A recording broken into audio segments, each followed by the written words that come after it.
Welcome to the Under 8 podcast, a daily college basketball show brought to you every weekday in under 8 minutes. At the time of recording, it is Tuesday, January 2nd. Happy 2024 at 11:11 p.m. My name is Josh Mullenix. On today's pod, we're jumping back into conference play here early in 2024 as the college basketball season ramps up once again. It's all right now on the Under 8 podcast.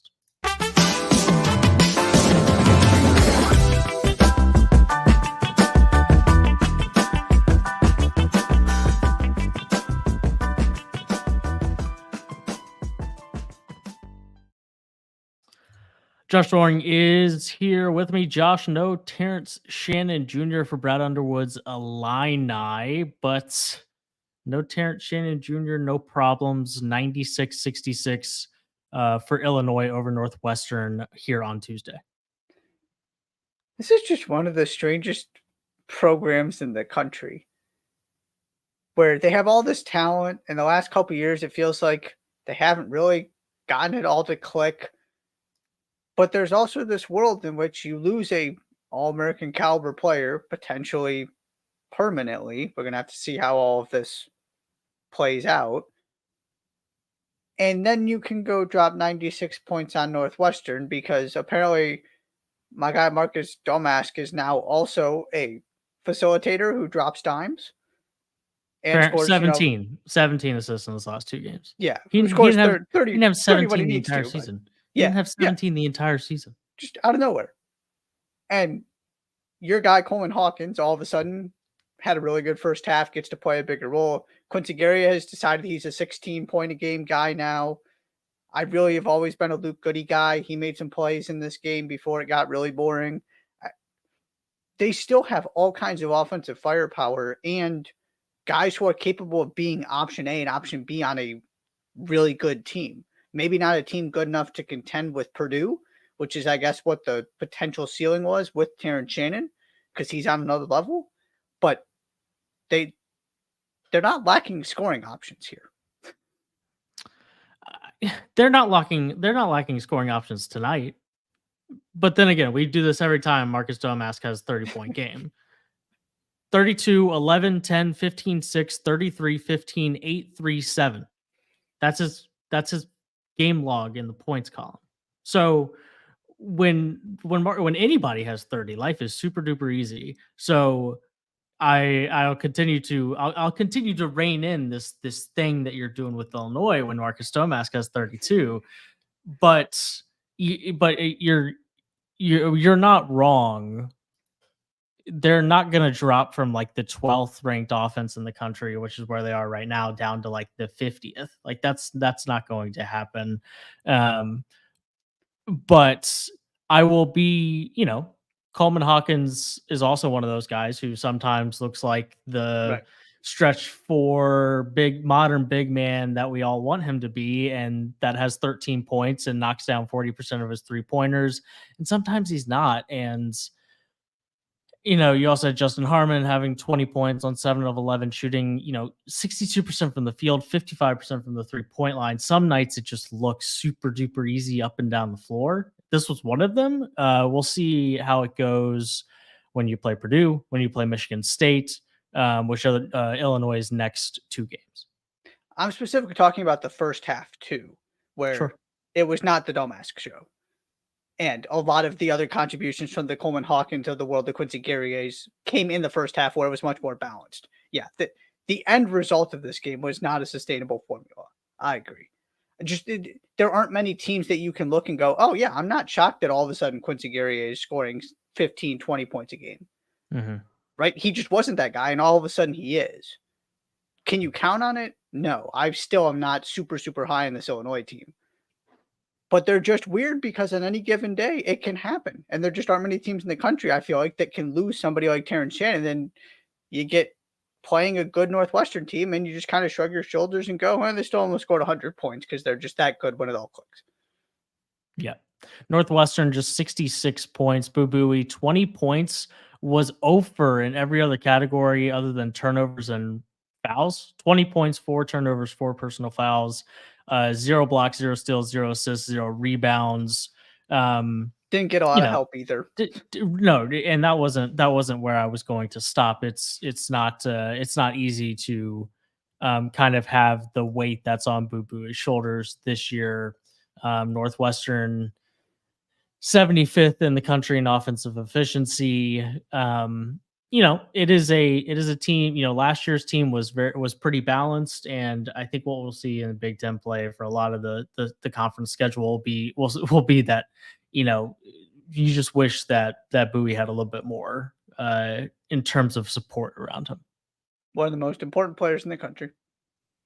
Hard to argue with that. In Queens, in the last game that St. John's will play at Carnesecca this year, which is a little weird, but I get it. And they were also talking about Rick Pitino pushing for more MSG, but then he's talking about how they're going to play UConn at Carnesecca. Yeah. I don't understand. It's all super confusing.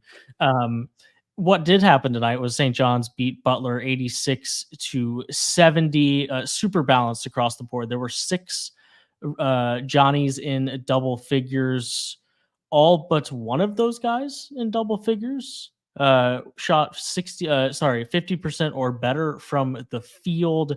Nobody had more than 17. That was Denise Jenkins, but Brady Dunlap coming alive off the bench, knocking down 3 of 5 3-pointers. Joel Soriano doing exactly what we thought Big East Bigs were going to do to Butler this year, which is basically just dominate them. 14 points, 12 rebounds, 6 of 10 from the field.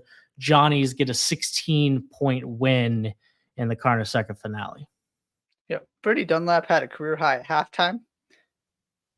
That's just kind of how this. Look at that at that KenPom game log. Yeah, very strange. And he could shoot the ball though. If he keeps this up, he's going to get a lot of minutes. I don't think I've ever seen a team have more turnovers off of inbounds. Have you? Yeah, not good. Not good at all. It's not like Butler was terrible on a possession-to-possession basis. There were just so many terrible possessions, and they got bullied. And that's not a game you're supposed to win. However, if you're going to make the NCAA tournament, you got to at some point beat somebody on the road. You had a great chance at Providence. You blew it. This is a winnable game relative to, the 2 top 10 teams you have coming next. Mm-hmm. And ultimately, they weren't all that competitive in this one. St. John's was just better in every department, a little bit better at most things in the first half, and then second half really started to take control. Damata tried to inject some life by getting himself ejected. And I'm still not sure what he was so upset about. Maybe he accidentally called his Uber too early, and it was already there to pick him up, and maybe, but it was just like a layup that he. Yeah, and I don't know if maybe he was just over. I'm sure. It's a million different things at that point in the game that you're frustrated about, but it was peculiar to get thrown out then. Yeah. Well, I think that was one of the most intentional ejections I've seen in a while. I think he did it very much to try and do something to energize his team because he was clearly not happy with how things. Well, then you got to do it 6 minutes earlier. Right. They were down 14 with 90 seconds left. Who cares at that point? Yeah. That's fair. The last thing on St. John's, I still don't really know what to make of this team. Clearly, they have offensive talent. They're playing better defensively. But it's not like they're a great defensive team. Butler got a lot of even one of the huddles, Stabata goes, we're getting really good looks. We're going to make them eventually. Trust me. That's not the sign of a great defensive team here. They still don't. Unfortunately for Butler, they didn't ever start making them. Right. Yeah.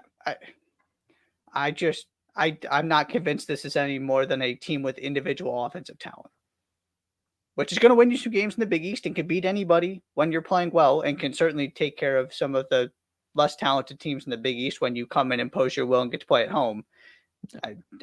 This is not as impressive as I expected it to look under Rick Pitino. Indeed.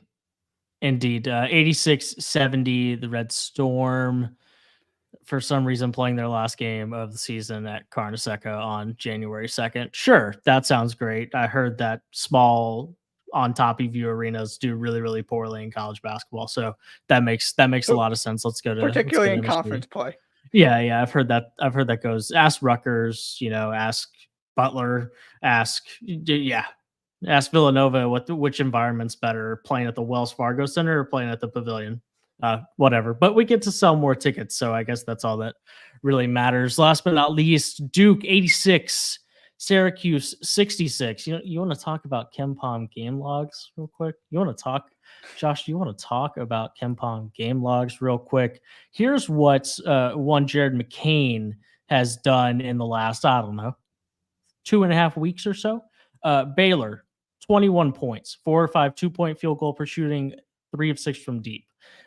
Queens, 24 points, perfect from 2-point range, 4 of 9 from the 3-point line. Syracuse, 18 points, 4 of 6 from the 3-point line. We talked about John Shire's freshman bringing it every night. When was that going to happen? Jared McCain seems to be up to the task. Mark Mitchell had an excellent night as well. I believe it was a career high for him. 21 points, 6 rebounds, 3 assists. Jeremy Roach, one of the more proven, consistent, reliable commodities in the entire country. 17 points on 7-11 shooting there for him. And John Shire's squad moves to 10-3 with, just controlling, at the very least, controlling the second half against the Orange. Yeah, let's rewind for a second here and go back to the first half where Duke didn't make a three and Kyle Filipowski didn't score and sat with 2 fouls for most of it. And Mark Mitchell had 18 points to keep them alive and in the game. And then all of a sudden the second half happened and I eventually lost track. They made at least 7 straight threes to start the second half. Jared McCain and Jay Williams called it. He hit the first one. He went, you can't give him the open one because he's in rhythm now. And sure enough, that's exactly what happened. It was a perfect illustration of why we were both so high on this team, right? And what this team can be. Filipowski is nowhere to be found in the first half. McCain's not making shots. It doesn't matter because Mark Mitchell is just bullying people and dominating with physicality. Then all of a sudden, here comes Filipowski back into the game, and immediately McCain hits a 3 and Filipowski scores to start the second half. This is what it looks like when all of the options are there and you can rely on all of them. Because Tyrese Proctor's working his way back from injury. He can just kind of do his thing. Doesn't have to be great. Some games it'll be Jeremy Roach. But you see what all of these different guys can give you on any given night. The problem earlier in the season was you didn't have the Jared McCain factor to throw in there. And who knows how this game goes if Jared McCain isn't there or if Mark Mitchell doesn't play some of the best basketball of his career in the first half. But when you have them all together, you can survive that really bad first half and then dominate the second half and make it look really easy with just kind of a combination of different things. Monitoring, granted, it's Queens and Syracuse, but monitoring how Tyrese Proctor has looked since coming back. Didn't play against Charlotte Hofstra or Baylor. Queens had 9 points, efficient from the field, 14 points tonight. He was 5 of 7 from the field, knocked down 50% of his 3-pointers. Just quietly keeping an eye on that because that's a guy kind of that no one's talked about in a month because of injury. And if they have talked about him, it's been that was like a guy that people were talking about being a first-team All-American. That's still, as long as he's healthy, that's still a guy that once upon a time this season, if only preseason, but once upon a time was somebody that people were talking about being a first-team All-American caliber guard. So if you're getting stuff like that from Mitchell, Filipowski does his thing, the backcourt, that starting backcourt of McCain and Roach, and then, maybe it just ends up being Tyrese Proctor as your energizer, can get you 17 off the bench kind of guy. Maybe him getting hurt and having this stumble late in conference play, maybe that ends up being something that we look back on and thinking, man, that ended up being a really interesting part of Duke's season is that Tyrese Proctor became the best bench scorer in the country. Gives you we'll see. Maybe he'll play so good that you just have to put him back in the starting lineup. But it's I don't think it's out of the question that kind of ends up what happens for him this year. Different dynamic with his court vision too. That he's a guy who can also make everybody else's life easier in addition to getting his own. Yeah. the best version of this team right now certainly looks like he's the sixth man. Whether that continues to be the case, we'll have to wait and see. But it's all the pieces are fitting right now. That's for sure. You got anything else? Caitlin Clark, that's fine. Casual. Dude, the swish sound. I could just give me that to me as a ringtone. Like that is the swish that I hear in my mind when I think of like NCAA tournament buzzer beaters, like where it swishes so like crisply that there's like this ting. You know what I'm talking about? There's this ting. And yeah, it was absolutely money. No big deal. Avoided a loss at home in somewhat controversial fashion. No. Shh. We don't need to talk about that. We don't talk about we being the collective don't talk about that part because, well, that was quite the shot. Yeah. Real quick, a bunch of top 10 teams took care of business on this Tuesday night just after New Year. UConn beat Paul by 30.